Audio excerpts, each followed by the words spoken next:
अस्सलाम वालेकुम सर। और वालेकुम सलाम आतिम, क्या हाल है? बस शुक्र है अल्लाह का।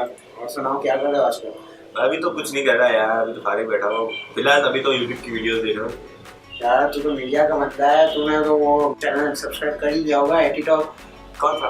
अभी तो नहीं देखा मैंने, कोई नया channel। यार नया चैनल आया है यूट्यूब पे। अच्छा। यार उनका कहना है कि बहुत सारी आईटी के रिलेटेड वीडियोस आने वाली है, टेक के रिलेटेड टेक न्यूज़ अच्छा। आने वाली है, कोर्सेज भी प्री प्लान है उन लोगों के।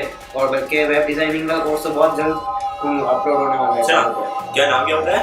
आईटी टॉक, आईटी कैपिटल में IT कैपिटल में फिर स्पेस स्पेस TOK। TOK।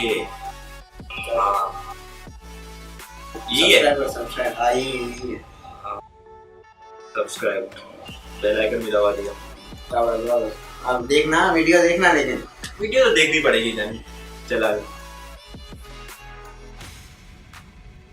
मैंने तो सब्सक्राइब कर लिया है, अब आपकी बारी। जल्दी से YouTube खोलिए और सर्च कीजिए IT टॉक। जो स्पेलिंग बताई थी वही करना और कुछ नहीं करना। और जाके वो रेड आइकन होता है एक सब्सक्राइब का, उसको जाके दबाइए, वो ग्रे हो जाएगा। और उसी के बराबर में एक बेल आइकन होता है, वो दबा दीजिए ताकि आपको जब भी हमारी वीडियो आए सबसे पहले नोटिफिकेशन आपको आ जाए। और यार पहली वीडियो थी, प्लीज़ यार लाइक कर दीजिए और शेयर भी कर दीजिए। अपने दोस्तों को भी बताइए कि दूसरा चैनल, नया चैनल आया है आईटी के रिलेटेड, बहुत सारी जो सीखना चाहते हैं उनको बताइए। और कमेंट करना है तो कमेंट कर दीजिए, और डिसलाइक करना हो तो डिसलाइक कर दीजिए अगर नहीं पसंद आए वीडियो। Thank you.